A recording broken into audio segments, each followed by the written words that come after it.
할아버지가 멍한 시선을 다시 길 건너편으로 던졌다. 딴 생각에 잠긴 사람처럼 씁쓸한 표정으로 허공을 바라보던 할아버지가 어디 보자, 그게 그러니까 하며 말을 이었다. 저 살인을 저지르고 1년 9개월 만에 붙잡혔는데 그 사이에 9명이나 죽인 극악무도한 살인범이었단다. 내 평생 가장 잘한 일 중 하나가 그놈을 잡아 감옥에 넣은 거다. 그건 자신 있게 말할 수 있지. 그 순간 나의 머릿속에 아주 좋은 생각 하나가 스쳐 지나갔다. 살인범이 나를 찾기 전에 내가 먼저 잡아서 경찰에 신고하면 되잖아. 나는 할아버지가 앉은 벤치의 반대쪽 끄트머리에 슬그머니 엉덩이를 걸치고 앉았다. 할아버지가 의아해하는 시선은 던졌다. 살인범을 잡기 위해서는 어떻게 해야 하나요? 요즘 학생들은 다들 이렇게 타자를 빨리 치는 게냐? 나는 아무리 연습해도 안 되던데. 그거 참 대단하구나. 할아버지가 부러운 눈으로 나를 바라봤다. 나는 우쭐해져서 더 빨리 칠 수도 있어요. 라는 말을 아주 빨리 쳐서 보여주었다. 할아버지가 오호하며 감탄했다. 살인범을 체포하기 위해서는 어떻게 해야 하냐고 물었지? 어디 보자. 해야 할 일은 수도 없이 많지만, 그래. 가장 먼저 그놈이 어떤 놈인지 알아내야 하지. 어떻게요? 할아버지는 잠옷 신이 난 듯 보였다. 목소리가 커지며 표정에 점점 생기가 돌았다. 단서를 찾아야 한단다. 세상에 완전 범죄란 건 없거든. 범인을 잡는 데에만 혈안이 되어 있다 보면 정작 중요한 단서를 놓치고 만단다.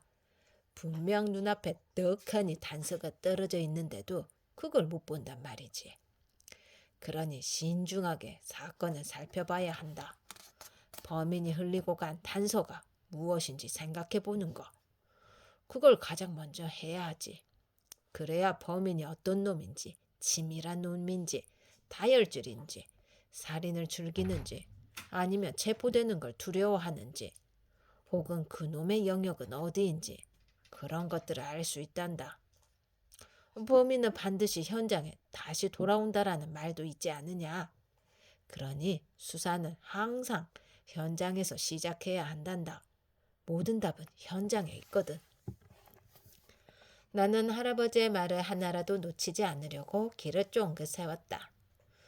내가 검은 우비 연쇄살인범을 잡은 이야기 해주랴?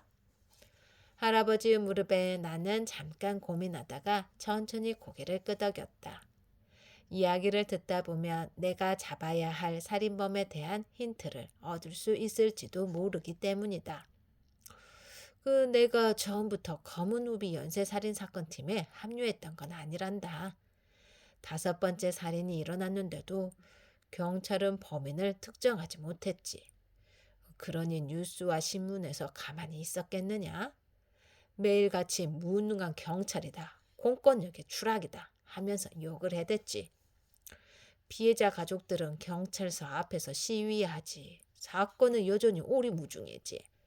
그래서 궁지에 몰린 경찰이 그놈을 잡기 위해 대대적으로 인력을 늘리는 바람에 나도 그 팀에 합류하게 되었단다. 그런데 팀에 들어간 뒤에 가만히 살펴보니까 말이다. 할아버지의 눈이 날카롭게 반짝였다. 마치 베테랑 형사처럼 예리하고 강인하게. 그 모습에 가슴이 두근거렸다. 슈퍼히어로를 눈앞에서 보는 것 같았다. 그 2번째와 3번째 그리고 5번째 피해자의 손목을 묶은 매듭이 눈에 띄지 뭐냐. 그게 주로 낚싯줄을 묶을 때 쓰는 매듭인데 우리 부친께서는 말도 못하는 낚시광이었거든.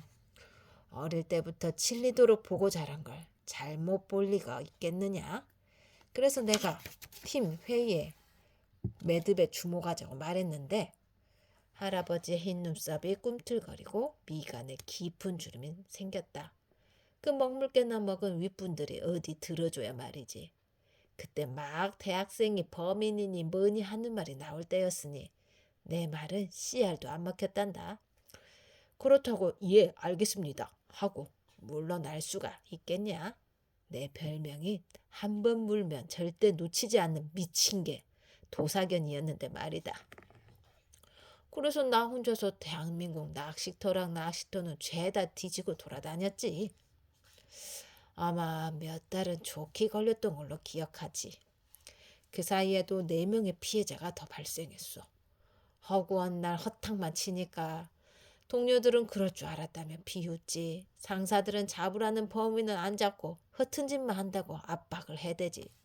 점점 자신이 없어지더구나. 할아버지의 목소리가 조금 낮아졌다. 그날 아직도 어제 일처럼 생생하게 기억한단다. 장맛비가 쏟아지던 날이었지. 차로 2시간 걸리는 지방의 저수지 낚시터로 향하고 있었단다.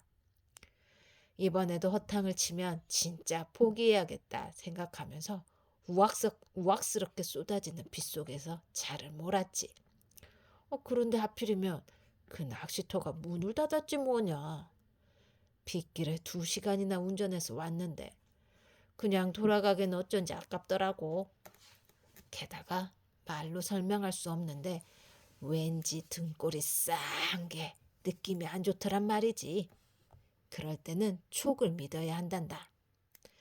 촉이라는 게 비과학적인 것으로 치부되기 쉬운데 실은 수많은 경험이 축적된 결과거든.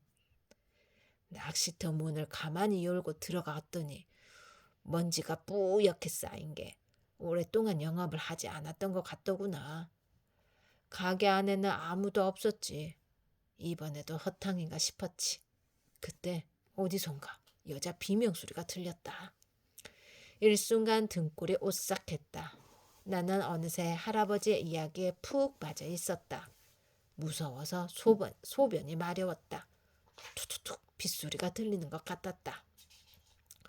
가만히 귀를 기울여 보니 낚시터 가운데 있는 가건물, 낚시꾼들이 잠깐 쉴 수 있도록 만들어 놓은 컨테이너 쪽에서 비명이 들리더란 말이지. 그래서 내가 쏜살같이 뛰어가지 않았겠냐. 아니나 다를까 문이 잠겨 있더구나. 옆에 있던 돌로 문을 부수고 들어갔더니 내 평생 그렇게 참혹한 광경은 처음 봤다. 사방에 새빨간 피가 이른. 할아버지가 하얗게 질긴 내 얼굴을 보더니 낮게 혀를 찼다. 그러고는 덤벼드는 범인과 엎치락 뒤치락 하던 끝에 그놈을 잡았지. 갈비뼈가 부러지는 부상을 입었지만 영광의 상처였단다. 라는 말로 서둘러 이야기를 마무리했다. 그제야 나는 제정신으로 돌아올 수 있었다. 할아버지가 해준 말을 잊어버리기 전에 휴대폰 메모장을 열어 범인은 반드시 현장에 다시 돌아온다. 단서를 찾아라. 촉을 믿어라. 모든 답은 현장에 있다. 라는 말을 적었다. 나는 자리에서 일어나 할아버지에게 꾸벅 인사하고는 공원을 빠져나갔다. 골목 어귀에서 기다리던 할머니가 아이고 내 강아지 오늘은 왜 이리 늦었누? 하며 반겼고 나는 할머니에게 가방을 맡긴 후 곧장 방으로 뛰어들어갔다. 범인의 단서. 노트에 2 단어를 쓴 후 뚫어지게 쳐다보았다. 그렇다고 정말로 종이가 뚫렸다는 건 아니다. 빤히 응시했다는 것을 강조하기 위해 사용한 말이다.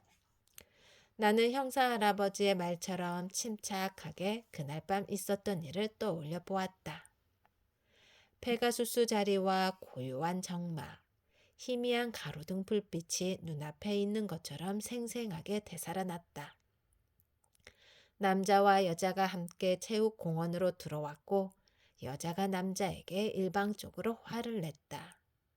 난간에 등을 기댄 여자가 균형을 잃고 뒤로 넘어갔으며 남자는 도와달라는 소리치는 여자를 아래로 확 밀어버렸다. 그러고 나자 마치 형사가 된 것 같았다.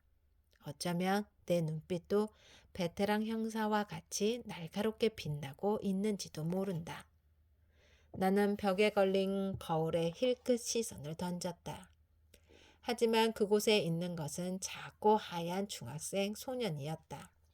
실망스러웠다. 시무룩하게 어깨를 늘어뜨리던 그때 어떤 단어 하나가 뇌리를 스치고 지나갔다.